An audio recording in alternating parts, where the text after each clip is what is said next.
I spent the last 7 years of my life living out my wildest dreams. Bianca, Rocky, my dad. I want it all. There may have been a time when Damien had your back. Hey, my man, can I help you? Let me get an autograph. No, I ain't signing an autograph. Get off my car. You don't remember me, huh?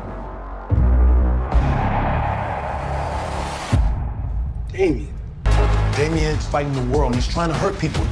I vouch for you. You think you mad? Try spending half your life in a cell. Why can't somebody else live your life? I'm coming for everything. You threatening me? Got my only fear, I ain't scared of death. Did you hear me yet? I ain't scared of death. Did you hear me yet? What you gonna do? Threaten to take my time. ይህንን የመሰለ ትኩስና ጥራት ያለው የፊልም ትረካ ስናቀርብላችሁ እናንተ ደግሞ ለድካማችን ምላሽ ለመስጠት ከታች ያለውን ሰብስክራይብ የሚለውን ቁልፍ ተጭነው ቤተሰባችንን ይቀላቀሉ። እንዲሁም ቪዲዮውን ላይክ በማድረግ ለሌሎች እንዲደርስ ያግዙ። ታሪካችን የሚጀምረው እንደ አውሮፓውያኑ አቆጣጠር በ1998 ዓመተ ምህረት በሎስ አንጀለስ በሚገኝ ወጣቶች ማረሚያ ተቋም ውስጥ ነው። እዚያም አዶኒስ ዶኒ ጆንሰን የሚባል ታራሚ ወጣት በእናቱ ላይ በተዘነዘረበት ትችት ምክንያት ከሌላ ልጅ ጋርም ጸብ ውስጥ የሚገባና ይደባደባል።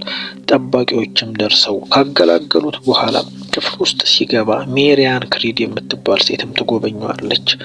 ዶኒ ሌላ የማህበራዊ ሰራተኛ መስለው ሊያናግራት እምቢ ሲልም እሷ ግን አባቱ ጓደኛዋ እንደነበረና አብሯት እንዲኖር እንደምትፈልግም ትነግረዋለች። ዶኒም የአባቱን ስም ይጠይቃታል፣ እሷም ትነግረዋለች። እሱም ይህንን አጋጣሚ በመጠቀም አብሯትም ለመኖርም ይስማማል። ይህ ከሆነ በኋላ እንደ አውሮፓውያኑ አቆጣጠር በ2002 ዓመተ ምህረት በሎስ አንጀለስ ውስጥ የ17 ዓመት ልጅ የሆነው ወጣቱ አዶኒስ ዶኒ ክሪድ ከልጅነት የቅርብ ጓደኛው የጎልደን ግሎቭስ ሻምፒዮን ከሆነው ዴሚያን ዳይመንድ ዴም አንደርሰን ጋር ከቤት ተደብቀው ይወጣሉ። ዶኒና ዴምም በድብቅ በሚደረግ የቦክስ ውድድር ላይ ጓደኛው ዴም ሲወዳደር ለመመልከትም ነበር የሚሄዱት። ዶኒ በተጋጣሚው ላይ ስልታዊ ምክሮችን በመስጠትም ዴም እንዲያሸንፍም ይረዳዋል። ከድል በኋላም ሁለቱም ወደ ቤት እየተመለሱ ዴም የቦክስ ስፖርት ፕሮፌሽናል ደረጃ የመጋጠም እድልን እንዳገኘ የሚገልጽ ትኬት ለአዶኒስም ያሳየዋል። አዶኒስም በጓደኛው ስኬትም በጣም ይደሰትና ይህንንም ደስታቸውን 1-2 እያሉ ማክበር እንዳለባቸውም አዶኒስ ይገልጽና ከመኪናው ወርዶ ብቻውን ወደ መጠጥ ቤት መሸጫም ሲሄድም በደበሩ ጋርም ሲደርስ አዶኒስ ከዚህ በፊት በከባዱ ያስቀየመውን ሊዮን ከተባለ ሰው ጋርም ይጋጫል እና ወዲያውኑም ያጠቃዋል። የሊዮን ጓደኞችም ደርሰው ዶኒን ይዘውት ሊመቱት ሲሉ ዴም ሽጉጡን በመያዝ ከመኪናው ይወርድና ይደቀነባል። በሚያሳዝን ሁኔታ ግን በቦታው የነበሩ ፖሊሶችም ደርሰው ዴሚየንንና የተደባደቡትን ሲይዟቸው ጸቡን የጀመረው አዶኒስ ግን እግሬ አውጪኝ ብሎም ይፈረጥጣል። ይህ ከሆነ ከ15 ዓመታት በኋላም በደቡብ አፍሪካ ዶኒ ቦክስን ለመልቀቅ በመወሰኑ የመጨረሻውን የሙያ ውድድር ለማድረግ በፕሮፌሽናል ደረጃ ገጥሞት ከነበረው ክላን ጋር በድጋሚ እያደረገም እንመለከታለን። ረጅም ደቂቃዎችን ከፈጀ ግጥሚያ በኋላ መጀመሪያ ላይ ትኩረት ባይሰጠው የአሰልጣኙን ምክር ተከትሎ ተጋጣሚውን በትክክል በመገመትና በመጠበቅ በአጭር ጊዜ ውስጥ መሬት ላይ በመጣል ውድድሩንም ያሸንፋል። በደጋፊዎቹም ፊት ክብሩን እንዳስጠበቀም ይሰናበታል። ከዚህም በኋላ ዶኒም ጡረታ ወጥቶ አሁን በባለቤቱ ቢያንካና መስማት በተሳናት በልጃቸው አማራ ላይ ያተኩራል። ዶኒ የዶልፊ ቦክሲንግ አካዳሚንም ያስተዳድራል። እናም የዓለም ሻምፒዮን የሆነውን ተማሪውን ፌሊክስ ጌሬሮ ቻቬዝን ከቪክቶር ድራጎ ጋር ለሚደረግ ውድድርም ያዘጋጀዋል። ለቼቪዝም ስለ ቁጥጥርና ትኩረትም ጠቀሜታም ያስረዳዋል። አንድ ቀንም ከአካዳሚው እየወጣ ሳለ ዶኒ በመኪናው ላይ ተደግፎ የቆመውንም ሰው ያየዋል። ሰውየውም እንዲፈርምለትን ፈልጎ እንደመጣም ቢነግረውም አዶኒያስ ግን ሰውየውን ሲያየው ጋጦ ወጥ ነገር ስለሆነበት ከመኪናው አጠገብ ዞር እንዲልም ይጠይቀዋል።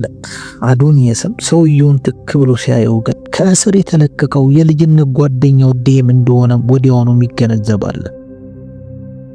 ዴም ሰላም ካለው በኋላ ምሳ ለመብላትም ሁለቱም ተያይዘው ወደ ሬስቶራንት ምግብ ቤት ይሄዳሉ። ምግብም እየበሉም ሲያወሩ ዴሚየን ይህን ሁሉ ዓመት እንዴት ሊታሰር እንደቻለ ይጠይቀዋል። ዴሚየንም እስር ቤት ውስጥ በተደጋጋሚ ይደባደብ ስለነበር እስሩ እየረዘመ እንደሆነ ለአዶኒየስ ያጫውተዋል። ዴሚየንም አሁን ላይ የቦክስ ስራውን ለመቀጠል ያለውን ከፍተኛ ፍላጎት ይገልጽለታል። ለዚህም ብዙ ልምምድ እንደሚያስፈልገው ይነግረዋል። ዶኒም በጣም በማዘንም አጎቱ ዱክ ወደሚያሰለጥንበትም ጂም ውስጥ እንዲሰለጥን ይነግረዋል።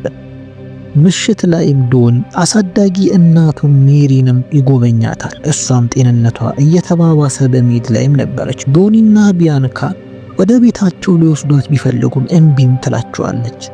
ሜሪንም ዶኒ በውስጡ እንደተረበሸ እንደሚያስታውቅ ተነግረዋለች። ዶኒም ስለ ዴም መመለስም ይነግራቸዋል። ቢያንካ ግን ዴምን አታውቀውም ነበረ። ከዚያ ቀን በኋላ ዴም በጂም ውስጥ መሰልጠን ቢጀምርም አጎቱ ዱክ ግን የዴም አይነ ውሃ ምንም እንዳልጣመውም ይነግረዋል። አዶኒየስ ግን ዴሚየንን መልካም ሰው እንደሆነ ይነግረዋል። እናም ልምምዱንም እንዲያደርግም ይጠይቀዋል። ይህም ከሆነ በኋላ አማራ ትምህርት ቤት ውስጥ በቦክስ ሌላ ተማሪ በመምታቷ ችግር ውስጥ ትገባለች። አባቷ ዶኒየም ልጁ ራሷን ለመከላከል እንድትችል ቢፈልግም እና እናቷ ቢያንካ ግን በኃይል ችግርን መፍታት እንደሌለባትም ትናገራለች። በዚህ ጉዳይም ሁለቱም ይከራከራሉ። ያን ቀን ምሽት ላይ አዶኒየስ ዴምን ወደ ቤቱ ይዞት ይመጣል። ከሚስቱ ቢያንካ ጋርና ከልጁ አማራን ጋር ያስተዋውቀዋል። ከዚያም ምሽት ላይ ቁጭ ብለው በዶኒ መመሪያ መሰረት ዴም በአንድ የቡድን ቤት ውስጥ አብረው የነበሩበትን ጊዜን ታሪክ ይተርካል። ቢያንካም ያንን ታሪክ ከዚህ በፊት ሰምታ ስለማታውቀውም በደስታም ታደምጠዋለች። ከዚህ በኋላም ዶኒ በቦክስ ፍልሚያ ዘመኑ የሰበሰባቸውን በርካታ ቀበቶቹንም ያሳዩዋል። ዴም አሁን ላይ ለሻምፒዮና እየተጠበቀ ያለውን ቻቬዝ ጋር እንዲያጋጥመው እንዲያመቻችለት ይጠይቀዋል። ዶኒ ግን አሁን ላይ ቻቬዝ ከአይቫን ልጅ ጋር ከሆነው ቪክቶር ጋር ይጋጠሙ እንደሆነ ቀነቀጠሮ እንደተያዘላቸው በመንገድ ይህንን ማድረግ እንደማይችል ያሳውቀዋል። ከጥቂት ቀናት በኋላም በጂም ውስጥ ዴም ከቻቬዝ ጋር በልምምድ ላይ እያለ ዴም ሆን ብሎ በመተንኮስ ፍትሃዊ ያልሆነ ጨዋታን ይጫወታል። እናም ጸብ ውስጥም ይገባል። እነ ዱክም ፈጥነው በመግባትም ለማረጋጋትም ይሞክራሉ። ነገር ግን ጥርጣሬው ልክ እንደነበረም ለዶኒ ይነግረዋል። ዶኒ ዱክንም ለማረጋጋትም ይሞክራል። ከዚህ በኋላም ልጁ አማራንም የቦክስ ውድድር እየተመለከተችም ይመጣል። ዶኒም ልጁ አማራን የቦክስ ፍላጎት እንዳላት ሲያይም ያስተምራት ይጀምራል። ይህ ከሆነም ከጥቂት ቀናት በኋላ በቢያንካ የሪከርድ ኩባንያ ድግስ ላይ ዴሚየን ይመጣል። ቢያንካን በመምጣቱ ታመሰግነዋለች። በዚህም ሰዓት ከፍሊክስ ጋርም የግጥሚያ በዝግጅት ላይ የነበረው ቪክቶር ድራጎ በናይት ክለብ ውስጥ በአንድ ወሮ በላ ግለሰብ በእጁ ላይም ጉዳት ይደርስበታል። ድራጎም ከፍተኛ ጉዳት ደርሶበት ለ6 ወራት ውድድር ማድረግ እንደማይችል በዜና ይነገራል። ዶኒየስም በዚህ ሰዓት ይሰማል። በዚህም ምክንያት ከቻቬዝ ጋር የሚጋጠም ተጋጣሚ ማምጣት ስጋት ውስጥ ሲጣላቸው ዶኒ ዴሚየን በድራጎ ምትክ ከቻቬዝ ጋር እንዲጋጠም ሐሳብ ያቀርባል። ነገር ግን ዱክ የዴምን ባህሪ በመጥቀስ በውሳኔው ላይ ጥርጣሬ ቢያድርበትም ዶኒ ግን ሌላ አማራጭ እንደሌላቸው በመግለጽ ውሳኔውንም ያሳውቃቸዋል። ከዚህ በኋላ ዴሚየንና ቻቬዝ በየፊናቸው ላባቸው ጠብ እስኪል ድረስ ልምምድም ሲያረጉ ቆይቶ በመጨረሻም ታዋቂው ቦክሰኛ ፍሊክስ እና ከስም የለሹ ዴሚየን ጋርም ለመፋለም ወደ ግጥሚያው ሪንግ በአጀብ ይገባል። ፍልሚያውም በኩልነት እንደተጀመረ ዴም ጨዋታው ከእጁ እየወጣ መሆኑን ሲገነዘብ በተንኮል ህገወጥ ቦታዎች ላይ ማጥቃት ይጀምራል። የቻቬዝን ትከሻና ደረት ላይ ደጋግሞ በመምታትም ይጎዳዋል። ምንም እንኳን ከዳኛው ማስጠንቀቂያ ቢደርሰው በክርኑ ፊቱ ላይ ይመታዋል። ይህም ደም እንዲፈሶም ያደርገዋል። አሳዳጊው ሜሪንም በቲቪ ውድድሩንም እያየች ነበር።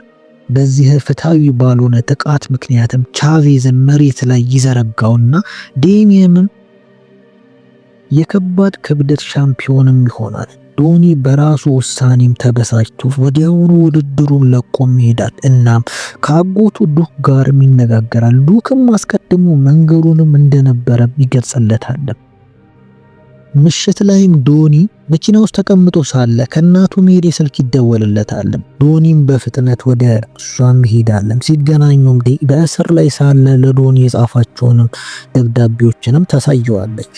ዴም አዶኒስን ዱርዬ ያደርገዋል ብላ ስላመነች ደብዳቤዎቹን ደብቃ እንዳኖረቻቸው በጸጸት ትነግረዋለች። ዶኒም በንዴት ስሜት እናቱን ይወቅሳታል። ዴም እንደ ወንድሙ እንደሆነና ይህ ድብቅ ተግባር ዴም ተረሳሁኝ ብሎ እንዲያስብ እንዳደረገው ይነግራታል። ሜሪያንም በመጨረሻም ዴመንና የድራጎንን አጥቂ የሚያሳይ ፎቶግራፍ ያለበትን ደብዳቤም ትሰጠውና ትሄዳለች። በዚህን ጊዜም የድራጎን ጥቃት ቻቬዝን ለመቅጠም ሲል እሱ እንዳቀናበረውም ይገነዘባል። ዶኒም በንዴት ወደ ዴመን በመሄድ የዴመን ሴራን ሲገልጽለት ዴመን ያደረገውን በማመን በኩራት ሻምፒዮናውን ለማግኘት እሱን እንደተጠቀመበትና አሁን ማንም እንደሚያስፈልገውም ይናገራል። ነገር ግን በሁለቱ መካከል ጭቅጭቁ እየተባባሰ መጥቶ ዴም ፊቱ ላይ ይመተዋል። ዶኒም በንዴት ምንም ነገር ሳያደርግ ከዚያ ጥሎት ይሄዳል። ዶኒ ቤቱ ከገባም በኋላ የጥፋተኝነት ስሜት ትዝታዎችም ይመጡበት ጀመረ። በዚህ ሰዓት ሚስቱ ቢያንካም ወደ እሱን ትመጣለች። ከዛ ቀን በኋላ ዶኒ ወደ ሌላ ቦታ ለስራ ሄዶ ሳለ ሜሪያን ሌላ ስትሮክ እንደገጠማትና በአደገኛ ሁኔታ ላይ እንዳለችው ሚስቱ ደውላም ትነግረዋለች። ዶኒም በፍጥነት ቢደርስ ሜሪያን ግን ከዚህ ዓለም በሞት ተለይታለች። አይዞልኝ። ከቀብሯም በኋላም ዶኒ ለቢያንካ የዴም መታሰር ምክንያት እሱ እንደሆነና እሱም ሳያንስ አንድ ቀንም ሄዶ እስር ቤት ጠይቆት እንደማያውቅም እውነቱን ይነግራታል። ቢያንካም የቀድሞ ጥፋቱ አስሮ እንዲያስቀምጠው እንደማይገባም አበክራ ስላስረዳችው ይህ ምክሯ የዶኒ የድሮ መንፈሱን የቀሰቀሰውና ያቆመውን የቦክስ ውድድር ለመመለስ ይወስናል። ዶኒም በቀጣዩ ቀን በብሔራዊ ቴሌቪዥን ላይ በመቅረብ ዴሚየንን ለመግጠም እንደሚፈልግም መግለጫ ይሰጣል። ዴምም ስልክ ደውሎ በደስታ እንደሚቀበለው ይነግረዋል። ከዚህም በኋላ ሁለቱም በየፊናቸው ልምምዳቸውንም ሲያደርጉ ይቆያሉ። ነገር ግን እሱን ለማዳን ሲሞክር የነበረው ያለፈው ትዝታዎቹም ትኩረቱን ይበትኑታል። ይህም እንዲረበሽም ያደርገዋል። ምንም እንኳን የጥፋተኝነት ስሜት ቢያሰቃየውም ለፍልሚያው ዝግጁም ይሆናል። ከረጅም ወራት በኋላ በሎስ አንጀለስ ስታዲየም ውስጥ የመጨረሻው የግጥሚያ ቀን ላይ ሁለቱም ይገናኛሉ። ከዚህ በኋላ ደውሉ ተደውሎ ዶኒ በሎስ አንጀለስ በሚገኘው ዶጀር ስታዲየም ውስጥ ዴምን ይገጥመዋል። አዶኒስም ያለፈ ስህተቱ ወደ ኋላ ትቶ ሲፋለም፣ ዴሚየን ደግሞ በአዶኒስ ምክንያት እስር ቤት ውስጥ ሳለ ያሳለፋቸውን ከባባድ ጊዜያቶችን እልህ ውስጥ ከተውትም መፋለም ይቀጥላል። ፍልሚያውም ታይቶ በማይታወቅ ሁኔታ ሁለቱም ፍጹም የተመጣጠኑ በመሆኑ ምክንያት ዙሩ እየገፋም ሲሄድ ሁለቱም ተመታተው ወለል ላይ ይዘረራሉ። በመጨረሻው ዙር ዶኒ የልጅነት ትዝታዎችና የጥፋተኝነት ስሜት ስለሚመጣበት ዱክ ደግሞ ከጥፋተኝነት ስሜቱ መውጣት እንዳለበት ሲያስታውሱ ዶኒ ያገግማል። ከዚህም በኋላ ዶኒ የተጋጣሚዎችን እንቅስቃሴ የመተንተን ችሎታውን በመጠቀም የዴመን ቀጣይ እንቅስቃሴን ይገነዘባል። ዴሚየንም ባላሰበው መንገድ ፊቱ ላይ በመምታት በዝረራ ውድድሩን ያሸንፈዋል እና ሻምፒዮናውንም መልሶም ያገኛል። ከግጥሚያውም በኋላ ዶኒ ወደ ዴሚየን ጋር በመሄድ በሱ ምክንያት ስላሳለፈው መከራ በሐዘን ይቅርታ ሲጠይቀው ዴሚየንም ሁለቱም ስህተቱ በሌላው ላይ እንዳልነበር በመስማማት እርስ በርስ ይቅር ይባባላሉ እና እንደገና ወዳጆችም ይሆናሉ። ዶኒ ከቢያንካና አማራ ጋር ባዶ በሆነው የቦክስ ሪንግ ውስጥ ይቀላቀላቸዋል። እዚያ ከአማራ ጋር ቦክስ ልምምድ እያደረጉ እያሳየ ታሪካችንም ያበቃል።